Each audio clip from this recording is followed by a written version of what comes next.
Wonderful viewers and friends, guys, you need to watch this analysis from Arise Television. The way these guys take their time to analyze the situation in Biafra land, because the situation is getting tough and tougher every day. Because if federal government don't want to release Mazi Nnamdi, things will go so bad. Ago yade. Ago anyoko mmadụ anya. Ago dịkwanụ n'obodo. Sit at home 1 week ndị mmadụ ya taa aja. Ọkwa onye lụọ olie, onye lụọ ọrụ akwa onye ụgwọ nwe nweta ego ji ezu ụmụ ya. Onye laa afịa gba aka afịa o were ego golu ndidi. Ago. Things will get worse than sitting at home. Sitting at home, is this the best solution? Is this what we can give ourselves in Eastern region? Sitting at home. Yes, they must release, but we can find a better strategy. This one day, we can be managing that one, but 1 week, God, oh, there is God, oh. 1 week is so much. Ọkwa mmadụ nwee igwe ewu na-ata. Bikono, the thing is too much. Ọkwa n'onwe anyị ka anyị na-eme. Ọkwa n'onwe anyị ka anyị na-eme. Ụmụnne ndị Igbo ụmụ ọma ndị Chukwu gọziri ọkwa n'onwe anyị. Mazi ebe ọbụla ọ nọ obi adị ya mma na ọfọ n'ife na-aga nke ọma n'ala Igbo dan anyị na-egbusi onwe na-ata nwa anyị afụfụ. Just let there be another solution to this than this 7 days sit at home. Kemgbe ọya ebe ka anyị ọkwanụ na federal government ka release enu nwanne anyị okwu than these 7 days maka agụ onye na-afụrụ ebe ọya enweta eyi ka o esi wele onye abụ eme gị ori abịawa ya n'isi ka o esi ebe o esi enweta ihe ọma madama ndị ndụ na-awa ọchụ ụmụ ya agụ achọrọ ịnarị ụmụ ọchọwa solution ya bụ na ọchọwa negative solutions. People, let us think about this. Mazi has to be released. There is no doubt about this. And I want you also to listen to this professor, the way he took his time to analyze these issues. Listen to it. And so that get of when you listen to the way both of them took their time and analyzed the whole issues. Or process of sit at home, but just get to kill what if any go off ma. A Chineke mezu na ha Jesus. Oya balanyi bakwalu munanyi ndoza. God.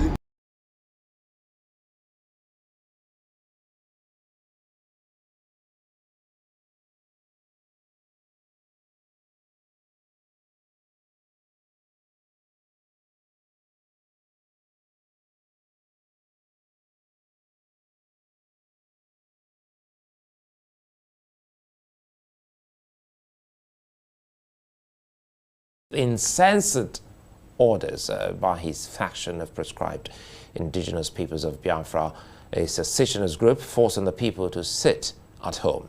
Akbar and his men have in the last 1 month unleashed untold terror in the form of different coordinated attacks on citizens for daring to disobey the sit-at-home order. Nigeria has continued to bleed heavily from the stranglehold of sit-at-home order by outlawed secessionist group Indigenous Peoples of Biafra, IPOB. The latest threats have come not from the mainstream IPOB, but from a breakaway faction under the guide of Simon Ekpa, an indigene of Ebonyi State who is based in Finland. Last week, Ekpa issued a notice for 1 week of sit-at-home in protest of what he calls the continued detention of the leader of IPOB, Nnamdi Kalu. In the notice, EPA declared Monday a total lockdown, Tuesday as no movement day, Wednesday for sit at home, Thursday for opening of markets, Friday as don't come outside day, Saturday as stay indoors day. Those who have dared to disobey the order have paid dearly and in most cases their lives. Epa and his gang of outlaws have turned Ihiala in Anambra State and neighboring Osu and Oru local government areas in Imo State into a killing field. 2 weeks ago, a middle-aged lumberman, Emeka Demezwe, lost his life after suspected IPOP members forced him to fell a tree to block a road at Uli in Ihiala local government area. Last month, EPA's men attacked members of Anambra vigilante group at Ogenabo, Okija in Ihiala local government area. The vigilantes were attacked for managing to maintain peace in the area. While it is difficult to determine the exact number of casualties from various IPOP attacks, between 5,000 and 10,000 persons have fallen victims, with many of them security agents, especially policemen. IPOP activities have crippled businesses, inflicting untold hardship on citizens and reducing government revenue. Statements of assurances from state governors and even security forces have done little to make citizens defiled sit at home by IPOP. Not even the establishment of regional security outfit Ebubeagu has helped to douse tension in the southeast, which is gradually becoming the most dangerous place in Nigeria. Well, according to Beacon Consulting, a top security firm, it's just released a security report for June, recorded 460 incidents that resulted in 239 abductions and 854 fatalities across Nigeria. That's just for the month of June alone. I have with me the security analyst and chief executive officer of Beacon Consulting, Dr. Kabir Adamu, and I also have the current affairs analyst, professor of communications and deputy dean of the postgraduate school at the Bayes University in Abuja, Professor Abiodun Adeniyi. Gentlemen, good to see you both, and thanks for your time as always. You know, national matters like this will worry anyone. Let's start with you, Dr. Kabir Adamu. Beacon Consulting is out with its report. That is worrisome, looking at the figure, almost 1,000. Now, let us in on this before I come to Professor Adeniyi. Thank you, Suleiman. So what we try to do, we're conscious of the fact that the new government is still trying to form, its government, as it were. It has appointed a few persons within the security sector, and I think generally the reaction or the response of Nigerians is that those persons are capable.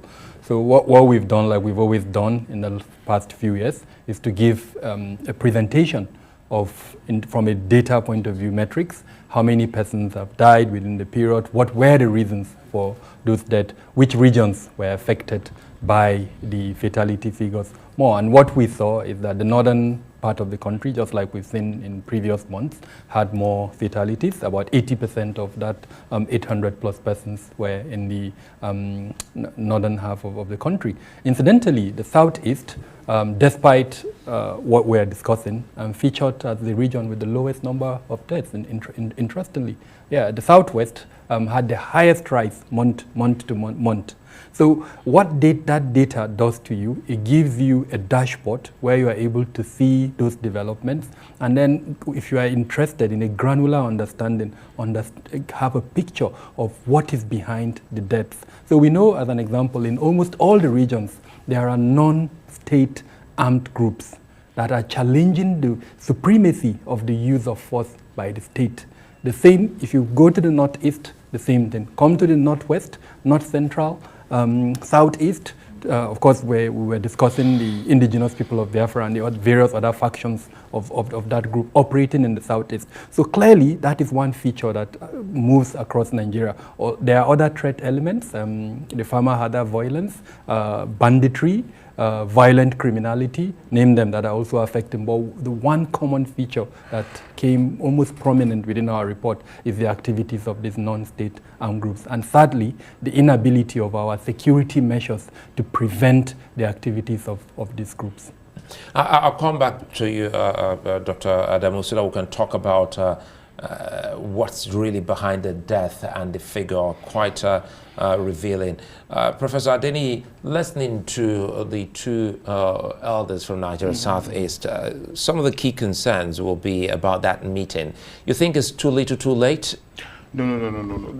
I don't think so. I think we need conversation, consultation, more than anything else. Listening to them, that it's no longer a question of force, no longer a question of kinetic energy, kinetic means, but of course non-kinetic. We are seeing a situation where mind is mattering more over matter, where the psychology of the people are tuned towards self-determination, rightly or wrongly, and of course when you have to probably engage in some level of psychological oppression, and of course this is very legitimate in any kind of tangle, in any kind of contention anywhere around the world. It's even very, very civilized, because you do not want to deploy too much of force in a situation where all the sides are armed, and of course where we're seeing so much of violence, violence that is leading to nowhere, violence that is obviously being perpetrated by people who are gradually becoming nihilist. And of course the two resource persons, the two elders, raised some very, very fundamental questions which have also had some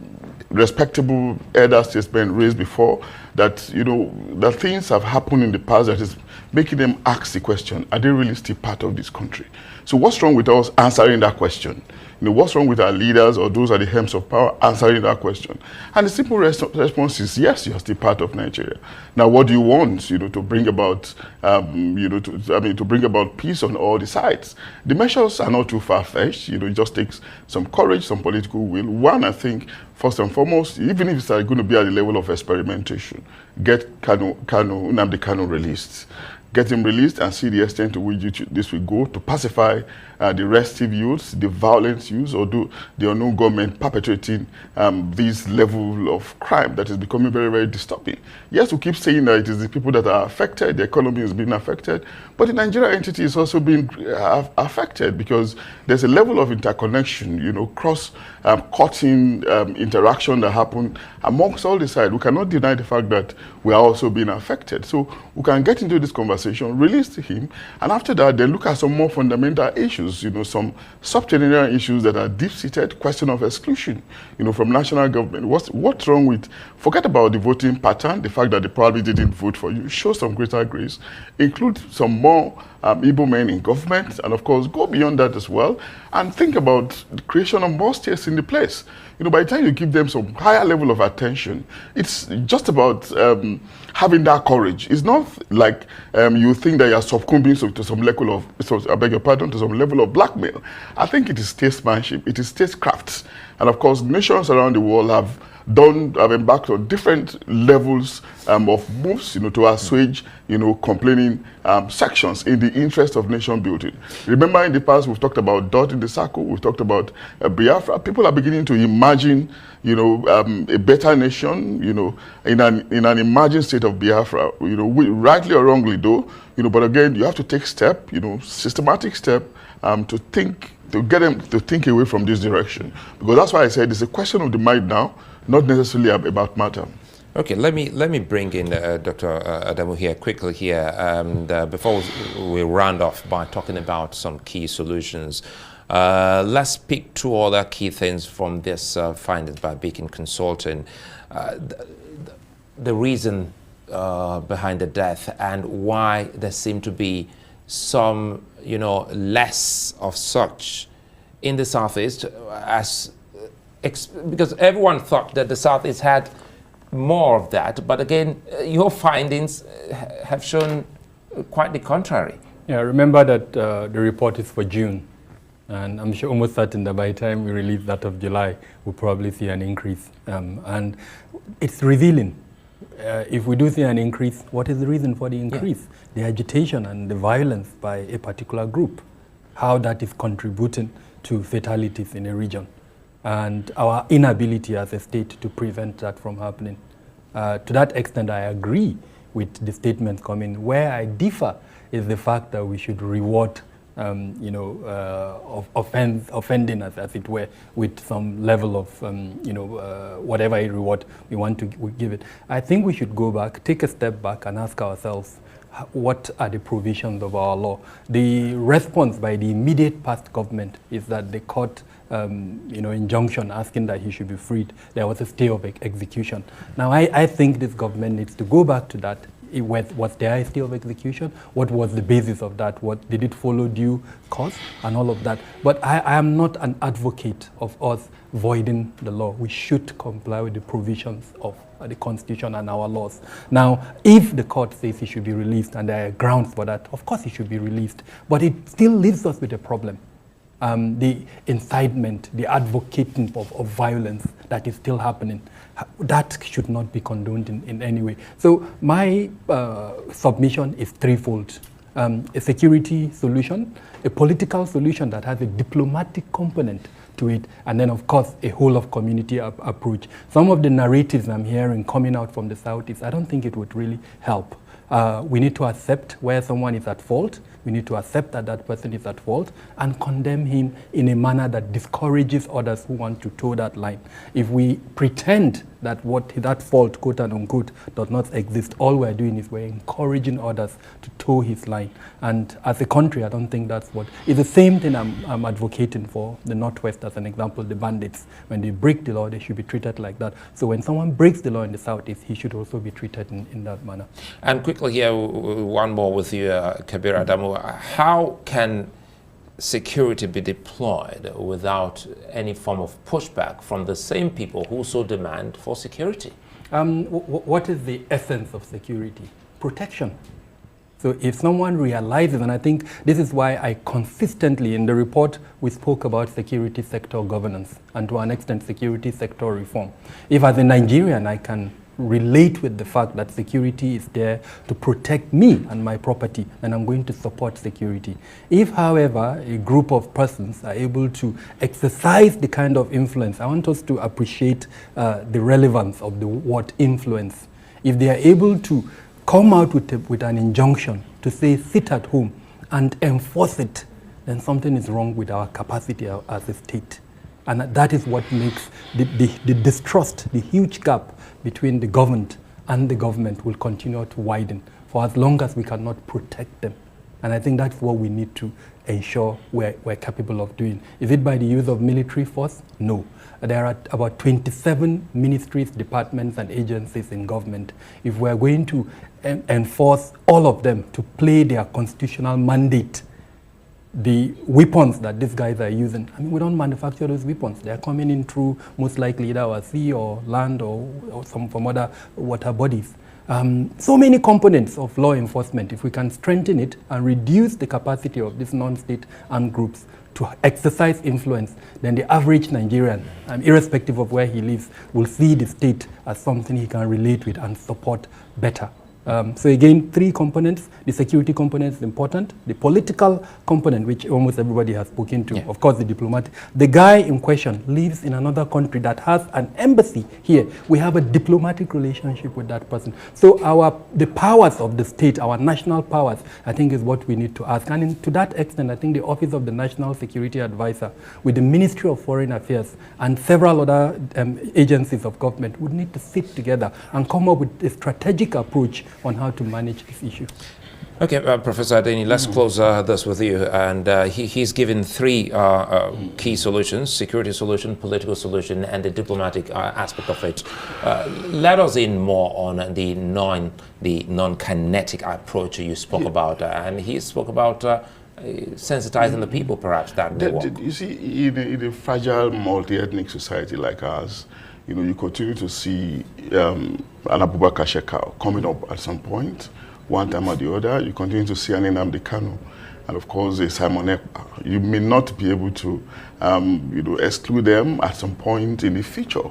What matters is what the society does to respond to this kind of emergencies or to prevent them from emerging, which is why multi-ethnicity requires continuous painstaking management. Sometimes it may even go beyond the black letter law, beyond stipulations of the Constitution. You might want to employ extra judicial means in the positive sense, to negotiate belonging, to negotiate integration, to give them sense of inclusion.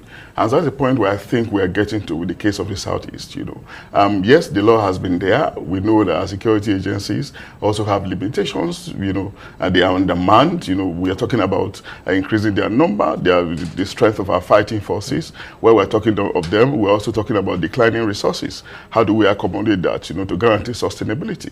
All these problems are confronting us. At the same time, we need to deal with monstrous levels of non-state actors, troubling us as disturbing our peace and, of course, threatening the economy of a nation at a time where we need some level of stability. So the point overall is that we just have to up the ante a little bit in the area of consultation, in the area of conversation.